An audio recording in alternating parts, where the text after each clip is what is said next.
দিদি, রাজ্যের মানুষ খুব আশাবাদী আপনারা অন্নপূর্ণা ভাণ্ডার শুরু করবেন। কারা পাবেন আর কারা পাবেন না এই নিয়ে সাধারণ মানুষ যারা পাবেন তাদের মধ্যে একটা বড় প্রশ্নচিহ্ন দেখা দিয়েছে। এখনো পর্যন্ত কি এইটা নিয়ে কোনো সিদ্ধান্ত হয়েছে? দেখুন, যারা লক্ষ্মীর ভাণ্ডার পাচ্ছিলেন তারা সবাই অন্নপূর্ণার ভাণ্ডার পাবেন। আমি আবার রিপিট করছি, যারা লক্ষ্মীর ভাণ্ডার পাচ্ছিলেন তারাই সবাই আবার অন্নপূর্ণার ভাণ্ডার পাবেন। এদের মধ্যে যাদের নাম বাদ গেছে 96,000 না লাখ 91 লাখ মতো, তাদের অ্যানালিসিস হবে। তাদের নাম ইমিডিয়েটলি বাদ যাবে না, তাদের অ্যানালিসিস হবে। কাদের নাম মারা গেছে সে তো আর লক্ষ্মীর ভাণ্ডার বা অন্নপূর্ণার ভাণ্ডার, লক্ষ্মীর ভাণ্ডার পেয়ে এসছে, অন্নপূর্ণার ভাণ্ডার সে পাবে না। কেউ যদি বাংলাদেশের সিটিজেন হন, নাগরিক হন, বা বার্মা, রোহিঙ্গা, সে তো আমাদের অন্নপূর্ণার ভাণ্ডার পাওয়ার তার যোগ্যতা নেই, সুতরাং তারা পাবেন না। কিন্তু যাদের নাম যে কোনো কারণে ডিলিট হয়েছে, তারা আমাদের নাগরিক নন, সেটা অ্যানালিসিস করার পরে জানা গেল তারা লক্ষ্মীর ভাণ্ডার পাবেন না। এর থেকে আলাদা করে রাখা হয়েছে যারা ট্রাইব্যুনালে আপিল করেছে, তাদের নাম কাটা গেছে, এবং যারা ট্রাইব্যুনালে আপিল করেছে তারা কিন্তু এখনও লক্ষ্মীর ভাণ্ডার পাবেন। তাদের নাম কিন্তু কাটা যাবে না, বিকজ তারা আপিল করেছেন, তারা প্রসেসে রয়েছে। এবং যারা সিএ এর জন্য আপিল করেছেন তারাও কিন্তু অন্নপূর্ণার ভাণ্ডার পাবেন, তাদের নামও কাটা যাবে না। মানে ভোটার আইডি কার্ডে নাম থাকাটা বাধ্যতামূলক, মানে ভোটার আইডি কার্ড থাকাটা বাধ্যতামূলক। একদম, ভোটার আইডি কার্ড বা ভোটার লিস্টে তার নাম উঠেছে, যে কন্ডিশনগুলো আমি বললাম সবাই। কি অনলাইনে অ্যাপিল করা যাবে?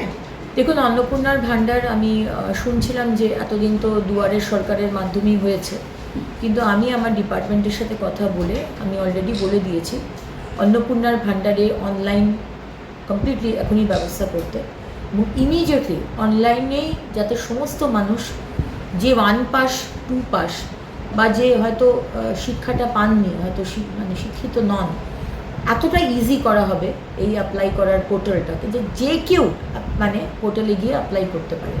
সুতরাং অনলাইনে অন্নপূর্ণার ভাণ্ডার আমার প্রত্যেকটি বাংলার মা বোনেরা যাতে অ্যাপ্লাই করতে পারে, আমরা কিন্তু সেই ব্যবস্থা করছি ইমিডিয়েটলি।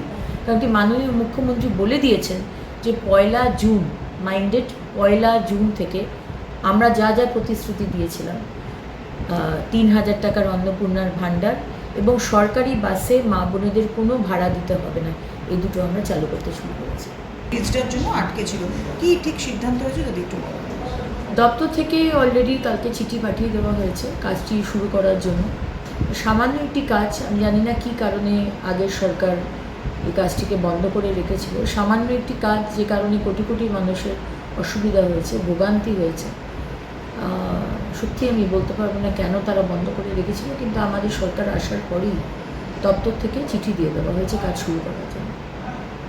দিদি, আজকে সকালে মুখ্য সচিব একটি নির্দেশ দিয়েছেন, ওই অবৈধ টোল যেগুলো ছিল সেগুলোকে আর রাখা যাবে না।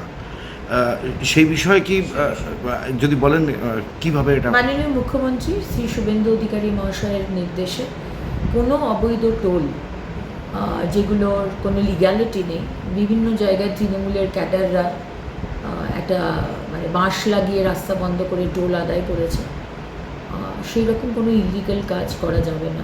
শুধু এটাই নয়, মাননীয় মুখ্যমন্ত্রীর নির্দেশে যে কোনো ইলিগাল বালুঘাট, যেখান থেকে আমরা দেখেছি কোটি কোটি টাকা উঠেছে, পরিবেশ নষ্ট করা হয়েছে, নদীগুলোকে শেষ করে দেওয়া হয়েছে, মানুষ জল পাচ্ছে না, সুতরাং সেই সমস্ত ইলিগাল ঘাট বন্ধ করে দেওয়া হবে। লিগাল ঘাট চলবে এবং তার থেকে যা ট্যাক্স, যা রাজস্ব সব সরকারের খাতায় জমা হবে। এবং সেম ইলিগাল কোল মাইন্স, কয়লা খনি, যারা বিভিন্ন টিএমসির ক্যাডাররা, নেতারা, মন্ত্রী টন্ত্রী সব চালাতো, সেগুলো সমস্ত বন্ধ করে দেওয়া হবে। শুধু লিগাল যে কোল মাইন্স সেটাই চলবে এবং তার সমস্ত রাজস্ব সরকারের খাতায় জমা হবে। মাননীয় মুখ্যমন্ত্রী শ্রী শুভেন্দু অধিকারীর নির্দেশে আমাকে সিএম সাহেব নির্দেশ দিয়েছেন আমার আন্ডারে যে 128টা মিউনিসিপ্যালিটি এবং কর্পোরেশন, প্রত্যেকটি মিউনিসিপ্যালিটি এবং কর্পোরেশনের সিসিটিভি ক্যামেরা আমার ঘরে থাকবে। কে কখন ঢুকছে, কখন বেরোচ্ছে, অফিস টাইম মেনটেন করা হচ্ছে কিনা বা আর যা যা বিষয়। দেখুন, আমরা যে চেয়ারটা পেয়েছি সেটা কিন্তু জনতা আমাদের দিয়েছে, এবং আমাদের যে দায়িত্ব দেওয়া হয়েছে, কাজের দায়িত্ব, সেটা আমাদের করার কর্তব্য। সুতরাং প্রত্যেকে নিজের কাজটা যদি ঠিকমতো আমরা করি, তাহলে কিন্তু রাজ্যটা অনেক দূর এগিয়ে যেতে পারে। আমাদের অন্যদের দিকে দেখতে হবে না, নিজের কাজটাই শুধু সুষ্ঠুভাবে করতে হবে। মনিটরিংটা এতদিন ছিল না, এবার থেকে কিন্তু এই সরকারের মনিটরিং শুরু হবে। সুতরাং আমি আশা করব আমার টিম, আমার কলিগস সবাই আমার সাথে একসাথে কাঁধে কাঁধ মিলিয়ে আমরা মানুষের জন্য কাজ করতে পারি। তাহলে কি এবারে মানুষ রাজ্যে পৌর পরিষেবা বলতে সেটা কি এবার পাবে? শুধু পৌর পরিষেবা নয়, আজকে মহিলা এবং শিশু কল্যাণ দপ্তরের দায়িত্ব আমি পেয়েছি। সেখানে মহিলাদের বলা হয়েছিল রাত্রি 8টার পর কেন মহিলা বেরোচ্ছে। আমাদের উপর অত্যাচার হয়েছে, কিন্তু আগের সরকার বলেছে আমাদের চরিত্র নিয়ে কাটাছেঁড়া করা হয়েছে। সুতরাং আমি একজন সাধারণ মহিলা হয়ে আমার মহিলা বোনেদের বলতে চাই, মাথা উঁচু করে বাঁচব, যেখানে যখন বেরোবার হবে, দরকার হবে তখন বেরোবো, যা খাবার ইচ্ছে হবে খাবো, যা পোশাক পরার ইচ্ছে হবে পরবো। আমাকে কেউ মরাল পুলিশিং কেউ করবে না। আর পুলিশের কাছে গিয়ে যে পুলিশ আগে এফআইআর নিত না, আগে অত্যাচার আমার ওপর হয়েছে, আমার সন্তানের ওপর, কিন্তু বলা হতো মিউচুয়াল করে নেবার জন্য। 0 এফআইআর, যেখানেই যাবে পরে ইনভেস্টিগেশন হবে, আগে মহিলার যে কমপ্লেন আগে নিতে হবে, তারপরে পরে ইনভেস্টিগেশন। দিদি, বহু পৌরসভা এলাকায় সেখানে ইলেকশন হয়নি দীর্ঘদিন ধরে, কাউন্সিলরের আমাদের সময়সীমা মাননীয় বাতিল হয়েছে। মুখ্যমন্ত্রী শুভেন্দু অধিকারীর নির্দেশে আমাদের এই ডিসিশন নেওয়া হয়েছে যে পুরসভা ইলেকশন হয়নি, পেন্ডিং আছে, যেরকম হাওড়া, দুর্গাপুর, ইমিডিয়েটলি সেটা ইলেকশনের ব্যবস্থা করা হবে। বলছি, গতকাল দেখা গেল আপনাকে একটা অন্য রূপে, আপনি যে দপ্তর পেয়েছেন সেইখান থেকে আপনি চলে গেলেন একটা জায়গায় অগ্নিকাণ্ডের দেখতে, এবং তারপরে চলে গেলেন সরাসরি এসএসকেএমের মতো একটা হাসপাতালে এইরকম দুরবস্থা। আজকে নিজের মন্ত্রিত্ব পাওয়ার পরে সরজমিনে দেখতে গিয়ে কি অভিজ্ঞতাটা হলো? এক মিনিট, ওটা এসএসকেএম ছিল না, ওটা ন্যাশনাল মেডিকেল ওটা- কলেজ, sorry, ওটা কিন্তু গন্ডগোল হয়ে যাবে। হ্যাঁ। হ্যাঁ, কালকে তিলজলাতে আগুন লেগেছে, এবং একটি অবৈধ বিল্ডিং, যার কোনো পারমিশন নেই, যার কোনো এনওসি নেই। যে কারখানাতে আগুন লেগেছে, লেদারের পার্টসের কারখানা, সেখানে ট্রেড লাইসেন্স নেই, ফায়ার লাইসেন্স নেই। এরকম গুচ্ছ গুচ্ছ বাড়ি এবং ব্যবসা গজে উঠেছে এই লাস্ট 15 বছরে মমতা ব্যানার্জির সরকারের আমলে, এবং বারবার এই ধরনের দুর্ঘটনা হয়েছে, কিন্তু তারপরেও সরকার কোনো অ্যাকশন নেয়নি। কদিন আগেও আমরা দেখেছিলাম ওয়াও মোমোর ফ্যাক্টরি তপসিয়াতে, কীভাবে ওয়াটার বডি জল্লা জমি বুঝিয়ে সেখানে গোডাউন করে, সেখানেও সেরকম ফায়ার লাইসেন্স ছিল না, ট্রেড লাইসেন্স ছিল না। এইগুলো আমরা অ্যাকসেপ্ট করব না, এইগুলো আমরা কন্ট্রোল করব।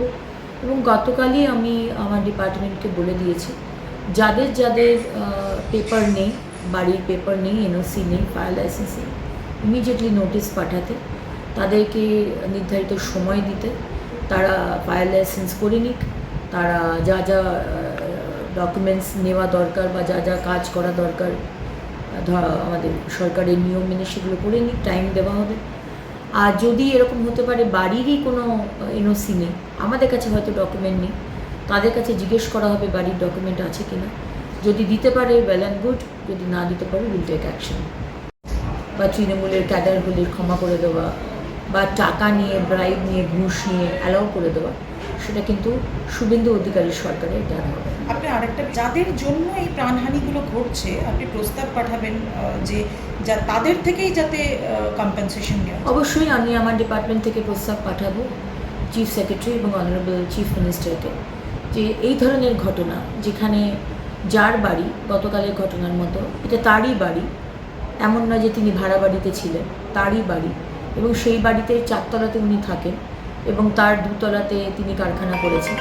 সেখানে এমন তার ইউজ করা হয়েছে, ইলেকট্রিকের তার, যে তার অত কারেন্ট নিতেই পারে না। সুতরাং ইলেকট্রিক বিল বাঁচানোর জন্য এই ধরনের নিয়ম না মেনে কাজ করা, যার জন্য 2টো মানুষের প্রাণ গেল আর 3টে মানুষ অত্যন্ত সিরিয়াস কন্ডিশনে ন্যাশনাল মেডিকেল কলেজে ভর্তি। সেখানে সরকার ডিসাইড করবে কি কম্পেনসেশন দেবে, কিন্তু তার আগে যাদের দোষে মানুষের প্রাণহানি হবে বা অ্যাক্সিডেন্ট হলো, অসুস্থ হলো, ক্ষতি হলো, তাহলে সেই মানুষটাকেই কিন্তু ক্ষতিপূরণটা দিতে হবে। তার প্রপার্টি সব কিছু কনফিসকেট করে সরকার যার ক্ষতি হলো বা যার মৃত্যু হলো তার ফ্যামিলিকে কম্পেনসেশন দেওয়া হবে। এই প্রস্তাবটি আমি সম্মানীয় সিএম মহাশয়কে পাঠাবো।